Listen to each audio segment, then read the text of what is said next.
కోనసీమ జిల్లాలోనే ఒక ఏరియాలో ఈ హెపటైటిస్ బి అనేది బాగా అవుట్ బ్రేక్ అయింది. ఇండియాలోనే ఆంధ్రప్రదేశ్ అరౌండ్ సెకండ్ పొజిషన్లో ఉందండి హెపటైటిస్ బి అండ్ సి.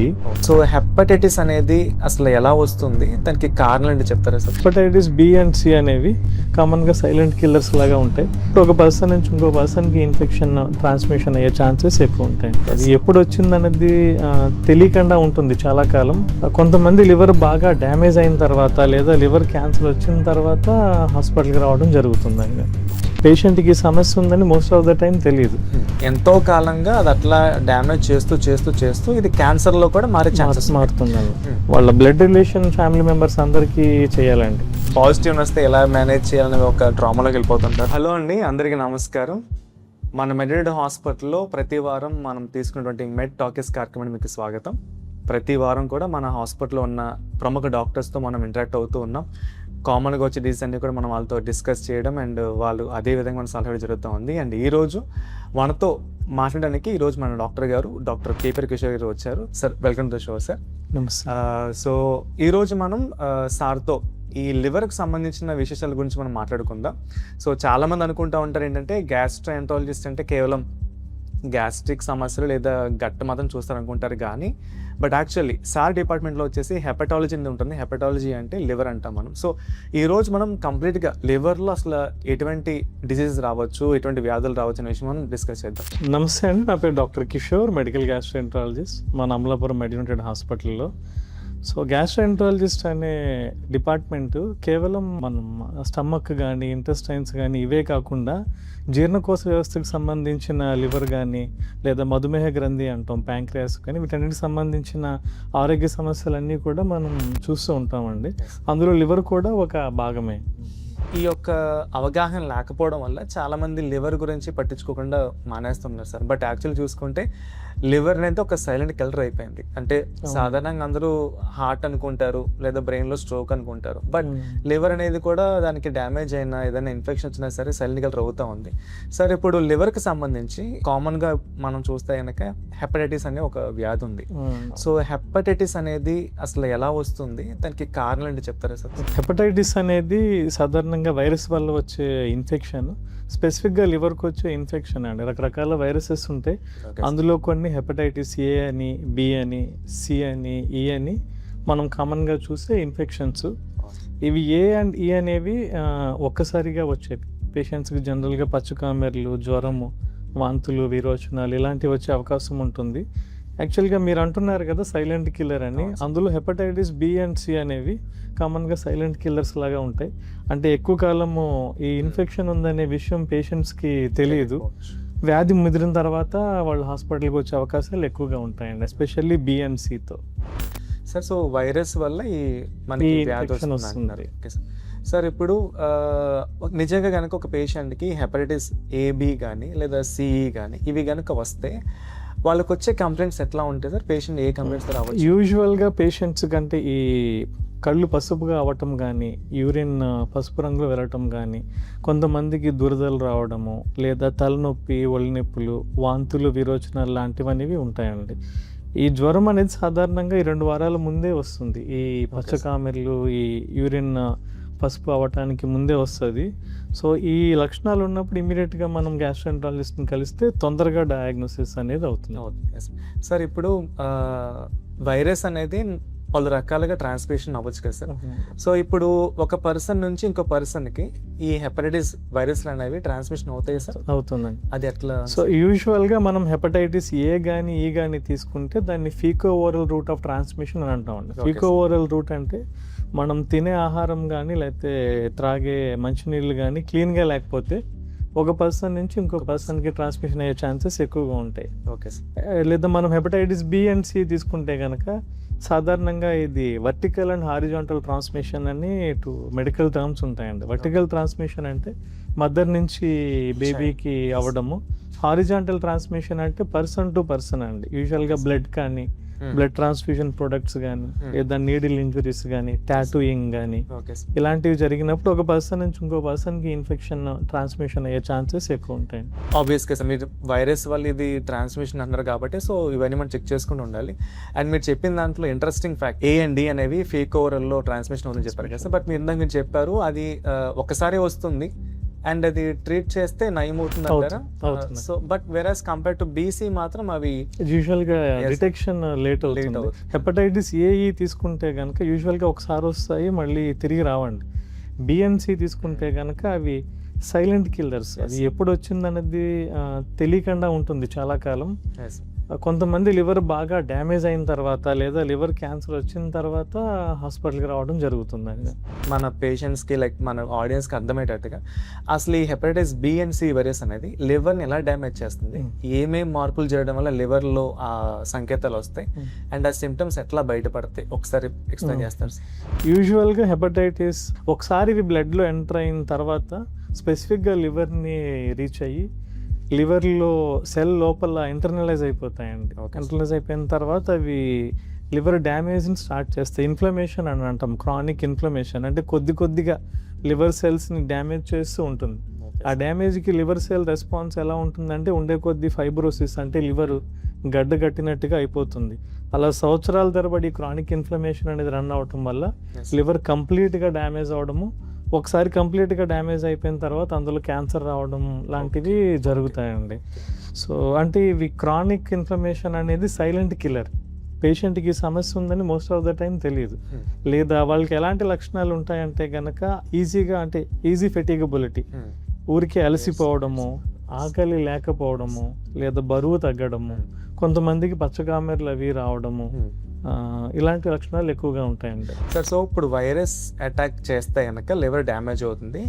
ఇది క్రానిక్గా అంటే ఎంతో కాలంగా అది అట్లా డ్యామేజ్ చేస్తూ ఇది క్యాన్సర్లో కూడా మారే ఛాన్సెస్ మారుతుంది. సో లివర్ క్యాన్సర్కి ఒక కారణం మనం హెపటైటిస్ B and C అనుకోవచ్చు కదా సార్. ఇంత లైక్ క్యాన్సర్ని కాజ్ చేసే వైరస్ మన బాడీలో ఎలా వస్తుందన్న విషయం మనం ఇప్పుడే డిస్కస్ చేసుకున్నాం కదా సార్. ఇప్పుడు ఎంత డ్యామేజ్ చేస్తుందో కూడా మనం చూసాం.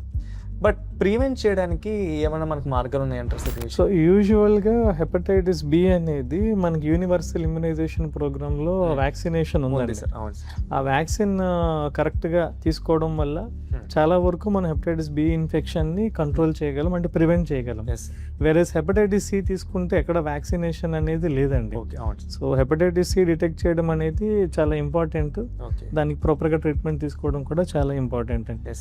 సో వ్యాక్సిన్స్ అనేవి చాలా ఇంపార్టెంట్. సో చిన్నపిల్లలకి అయితే మనం పుట్టిన వెంటనే వ్యాక్సిన్స్ అనేవి మనం వేసుకుంటూ వస్తాం. బట్ పెద్దవాళ్ళలో కూడా ఇఫ్ ఇన్ కేస్ వాళ్ళు పనిచేస్తున్న ప్లేసెస్ కనుక ఒకవేళ మోస్ట్ ప్రోన్ అయితే కనుక దెన్ మనం ఆబ్వియస్గా వ్యాక్సినేషన్ పెడతాం. సార్ హెపటైటిస్ B వ్యాక్సిన్ అనేది పెద్దవాళ్ళు తీసుకుంటే, అడల్ట్స్లో తీసుకుంటే వాళ్ళు ఏ టైమింగ్లో తీసుకోవాలి, దానికి ఒకసారి షెడ్యూల్ చెప్తారు? యూజువల్గా హెపటైటిస్ B అనేది ఇనిషియల్గా యూనివర్సల్ ఇమ్యునేషన్ ప్రోగ్రామ్లో అయిపోతే every 5 to 10 years booster dose తీసుకోవాల్సి వస్తుందండి. ఓకే. ఇది కాకుండా అంటే ఇప్పుడు వైఫ్ అండ్ హస్బెండ్ ఉన్నారు, వాళ్ళల్లో ఒకరికి ఎవరికన్నా హెపటైటిస్ B యాక్టివ్గా ఉంది అంటే కనుక వైఫ్ కూడా ఇమ్యూనిటీ లెవెల్స్ చెక్ చేసుకుని, యాంటీబాడీ లెవెల్ చెక్ చేసుకుని ఆవిడ కూడా వ్యాక్సినేషన్ తీసుకోవాల్సి వస్తుంది.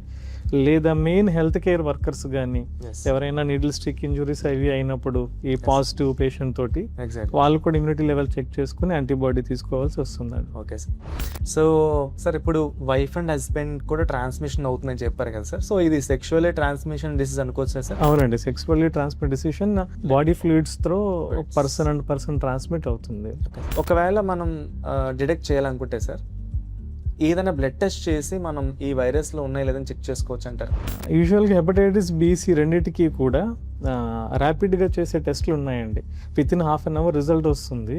సో Bకి అయితే మనము యాంటీజెన్ చెక్ చేస్తాము, Cకి అయితే కనుక యాంటీబాడీ చెక్ చేస్తాము. సో ఇది అందరూ చెక్ చేసుకుంటే మంచిదండి. సో ఎర్లీగా డిటెక్ట్ అవుతుంది. సో జస్ట్ ఒక బ్లడ్ టెస్ట్ చాలు, అది రెగ్యులర్గా చెక్ చేసుకుంటూ ఉంటే కనుక బెటర్ అంటున్నారు కదా సార్. సో అది అసలు వైరస్ ఉందా లేదా, పాజిటివ్ అయితే నెక్స్ట్ ట్రీట్మెంట్ ఏం తీసుకోవాలి, ఇన్న క్లారిటీ మనకు వస్తూ ఉంటుంది. సో సార్ చెప్పినట్లు ఎవరైతే రిస్క్ ఫ్యాక్టర్స్ ఎక్కువ ఉంటాయో, ఫర్ ఎగ్జాంపుల్ ఇప్పుడు ఎక్కువగా డ్రగ్స్ తీసుకునే వాళ్ళు కానీ, లేదా సెక్షువల్ ట్రాన్స్మిషన్లో కానీ, లేదంటే కనుక ఇలా చాలా రకాలుగా అది మన ట్రాన్స్మిషన్ అవుతూ ఉండొచ్చు. బట్ రెగ్యులర్గా మనం స్క్రీనింగ్ చేస్తే కనుక, టెస్ట్ చేయించుకుంటే కనుక అది మనం బయటపెట్టచ్చు. బికాస్ ఒక్క వైరస్ వల్ల మనకి క్యాన్సర్ వస్తుందంటే అది కూడా లివర్ క్యాన్సర్ అంటే చాలా ప్రమాదం. సో సార్, బాడీలో ఏదైనా ఒక పార్ట్ని మనం తీసి ఇంకొక బాడీలో పెడితే కనుక అది రిప్లికేట్ అవుతుందంటే కనుక ఎగ్జాంపుల్ లివర్ అనుకోవచ్చు. మన కోనసీమలో కానీ మన చుట్టుపక్కల చూస్తే కనుక ఆబ్వియస్గా మనం ఆల్కహాల్ తీసుకునే పీపుల్ చాలామంది ఉంటారు సార్. ఆల్కహాల్ వల్ల లివర్ డ్యామేజ్ అవుతుంటుంది, అది ఎలాగో మనకు తెలిసింది. అండ్ ఇప్పుడు అదే పేషెంట్కి ఒకవేళ hepatitis B or C infect అయితే కనుక అది ఎంతవరకు సివియారిటీ ఉంటుంది సార్ అందులో? సో యూజువల్గా లివర్ పాడైపోవటానికి, అంటే సిరోసిస్ రావటానికి, తర్వాత క్యాన్సర్ రావటానికి మల్టిపుల్ కారణాలు ఉంటాయండి. అందులో వైరల్ ఇన్ఫెక్షన్స్ ఒకటి, hepatitis B and C, alcohol ఒకటి, సో లేదా ఎక్కువ వెయిట్ ఉండి ఒబిసిటీ అంటాం, మ్యాసిల్డ్ అని అంటాము, metabolic dysfunction associated liver disease. యూజువల్గా ఒకటి ఉంటే చాలండి లివర్ పోవటానికి.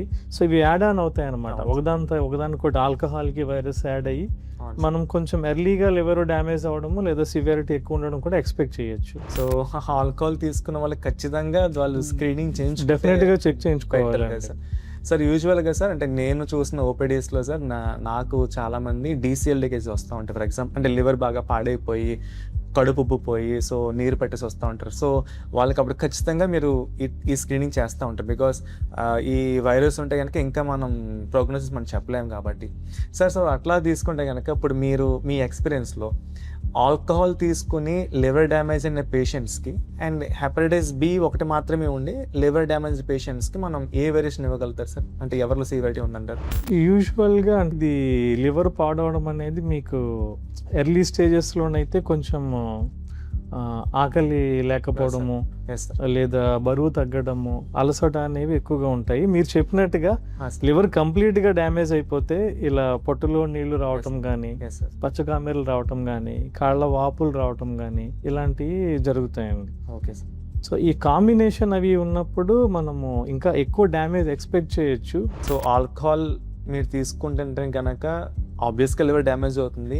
అండ్ అదే ప్లేస్లో హెపటైటిస్ బి అని ఇన్ఫెక్షన్ ఉందంటే కనుక ఇంకా తొందరగా మీకు లివర్ డ్యామేజ్ ఛాన్స్ ఉంది. కాబట్టి సో బెటర్ మీరు స్క్రీనింగ్ చేయించుకోవడం చాలా ఇంపార్టెంట్. అండ్ విత్ ఇన్ అరగంటలో మీకు అది రిపోర్ట్ వస్తుంది. అండ్ డాక్టర్ అవైలబుల్గా ఉన్నారు మనకి అమలాపురం మెటర్నిటీలో. సో ఎనీ టైం మీరు రావచ్చు, మీరు చెక్ చేయించుకోవచ్చు అండ్ స్క్రీనింగ్ చేయించుకోవచ్చు.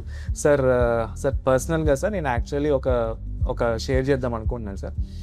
నేను ఒకరోజు సార్ నా క్లినిక్ ఓపీడీలో ఉన్నప్పుడు సార్ అక్కడ ఒక పేషెంట్ వచ్చారు. సో పేషెంట్ అప్పుడే ప్రెగ్నెన్సీ కన్ఫర్మ్ అయింది. సో ప్రెగ్నెన్సీ కన్ఫర్మ్ అయింది వాళ్ళకి. మనం యూజువల్గా మనం స్క్రీనింగ్ టైంలో కొన్ని టెస్టులు చేస్తాం. ఆ టెస్టులు చేసినప్పుడు హెచ్బిఎస్ఏజీ పాజిటివ్ అని వచ్చింది సార్. సో ఎట్లా వచ్చింది అని నేను మామూలుగా చెక్ చేసినప్పుడు పేషెంట్ యంగ్ ఏజ్ ఫీమేల్, తను ఒక 23 సంవత్సరాలు సార్. వాళ్ళ ఫాదర్ ఈ హెపటైటిస్ వల్ల ఇన్ఫెక్ట్ అయ్యి చనిపోయారు. దెన్ నాకు వచ్చిన డౌట్ ఏంటంటే ఆల్రెడీ మ్యారీడ్ అయ్యింది అండ్ అఫ్ కోర్స్ మీరు చెప్పిన వర్టికల్ ట్రాన్స్మిషన్లో బేబీకి ట్రాన్స్ఫర్ అవ్వచ్చు.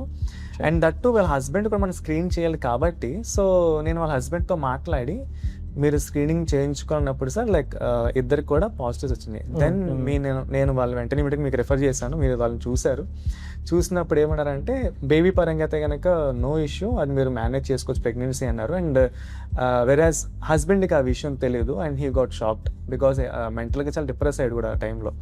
సో అంటే తెలియకోకుండా అంటే ఒక పర్సన్ నుంచి ఇంకో పర్సన్కి ట్రాన్స్మిషన్ అవ్వడం అండ్ దట్ టు ఈ సెక్షువల్ కాంటాక్ట్లో స్పౌస్ కూడా దాన్ని ఇన్ఫెక్ట్ అవ్వడం జరుగుతూ ఉంది కదా సార్. సో ఈ కేసులో ఏంటంటే నాకు చాలా టైం పెట్టింది వాళ్ళని కౌన్సిల్ చేయడానికి. బట్ థ్యాంక్స్, మీరు కేసుని బాగా డీల్ చేశారు and they are very happy. Baby కూడా బాగున్ అయ్యింది and they are very happy. And తీసుకోవాల్సిన ఇమ్యునైజేషన్ కానీ చెప్పడం జరిగింది సార్. సో సార్ ఈ హెచ్బిఎస్ఏజీ ఎందుకో కానీ ఒక ఎమోషనల్ టచ్ అనేది ఉంటుంది, మెంటల్ డిప్రెషన్ చాలా ఎక్కువ ఉంటుంది బికాస్ తెలియకోకుండా అది రావడం అనేది చాలా ఇబ్బందికరం ఉంటుంది. సో సార్ మీరు ఎప్పుడన్నా మీ ఎక్స్పీరియన్స్లో ఇట్లాంటివి ఫేస్ చేశారా? సో యూజువల్గా హెపటైటిస్ బి కానీ సి కానీ ఇన్ఫెక్షన్ డయాగ్నోస్ అవ్వగానే అందరూ చాలా భయపడిపోతారండి. అంటే లివర్ కంప్లీట్గా డ్యామేజ్ అయిపోయిందనో లేకపోతే క్యాన్సర్ వస్తుందనో. బట్ అంటే మనకి మంచి ట్రీట్మెంట్ అది ఉందండి. ఈ లివర్ కంప్లీట్గా డ్యామేజ్ అవ్వక ముందే ట్రీట్మెంట్ తీసుకుంటే కనుక మనం ఈ సిరోసిస్ అనే దాన్ని కానీ సబ్సిక్వెంట్ క్యాన్సర్ అనే దాన్ని కానీ కూడా ప్రివెంట్ చేయొచ్చు. సో మీరు చెప్పిన దాంట్లో ఇంపార్టెంట్ ఏంటంటే ఫ్యామిలీ స్క్రీనింగ్ అనేది ఇంపార్టెంట్ అండి. యూజువల్గా హెపటైటిస్ బి అనేది చాలా కామన్, అంటే మదర్ నుంచి పిల్లలకి వెళ్ళడం అనేది కామన్. సో మనం ఎవరికి డయాగ్నోస్ చేసినా ఫస్ట్ మనం ఇచ్చేది ఎమోషనల్ సపోర్ట్ Support. ఇస్తామండి. సో ట్రీట్మెంట్ అది ఈజీగా ఉంది కాబట్టి మెడిసిన్ అది స్టార్ట్ చేసి ఎమోషనల్ సపోర్ట్ ఇస్తాము.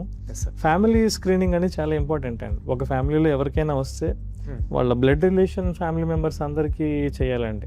అంటే ఒక పర్సన్కి పాజిటివ్ వస్తే అతని వైఫ్కి, పిల్లలకి, ఆ person Whole family. Family members, brothers and sisters కానీ అతని పేరెంట్స్ కూడా చెక్ చేసి ఎంతవరకు వీలైతే అంతవరకు మనం ఫ్యామిలీ ట్రీని ట్రేస్ చేసుకుంటూ వెళ్ళాలండి. ఎందుకంటే ఈ వైరస్ ఇన్ఫెక్షన్ ఒక్కసారి స్టార్ట్ అయిన తర్వాత లివర్ కంప్లీట్గా డ్యామేజ్ అవ్వడానికి మీకు 15 to 20 years పడుతుంది. సో మనకి చాలా యాంపుల్ టైం ఉందండి. ఈ గ్యాప్లో కనుక మనం ఎంతమందిని మనం ట్రేస్ చేసి అంతమందికి ట్రీట్మెంట్ ఇస్తే లివర్ కంప్లీట్గా డ్యామేజ్ అవ్వకుండా మనం కంట్రోల్ చేసే అవకాశాలు చాలా ఎక్కువ ఉంటాయి. Okay sir. So 15 to 20 years అనేది చాలా పెద్ద పీరియడ్. సో ముందుగా సీన్ చేయడం బెటర్ సార్. యాక్చువల్ లాస్ట్ ఇయర్లో మనం ఇక్కడే మన కోనసీమ జిల్లాలోనే ఒక ఏరియాలో ఈ హెపటైటిస్ బి అనేది బాగా అవుట్ బ్రేక్ అయింది సార్. బికాస్ నార్మల్గా ఒక స్టడీ చేస్తున్నప్పుడు రీసెర్చ్ పార్ట్లో అది మొత్తం ఆ ఏరియాలో అందరూ కూడా ఎఫెక్ట్ అయిందని చెప్పారు. అండ్ వెంటనే గవర్నమెంట్ కూడా దానికి తగ్గట్టుగా యాక్షన్ కూడా తీసుకుంది. సో సార్ ఇది ట్రాన్స్మిషన్ అనేది చాలా ఎక్కువగా ఉంది. సో అంటే నేను మామూలుగా ఏమంటాను sir, so person to person contacting చాలా ఎక్కువగా ఉంది కాబట్టి సార్, సో ఈ కాంటాక్ట్ విషయంలో ఏ జాగ్రత్తలు తీసుకుంటే బెటర్ అన్నది ఒకసారి చెప్పగలుగుతారు సార్? తీసుకోగలం. పాజిటివ్ వస్తే కనుక ఈ అదర్ మెంబర్ వ్యాక్సినేషన్ తీసుకోవడం వల్ల, యాంటీబాడీ లెవెల్ చెక్ చేసుకోవడం వల్ల కొంతవరకు ప్రొటెక్ట్ అయితే చేసుకోగలం. Okay sir.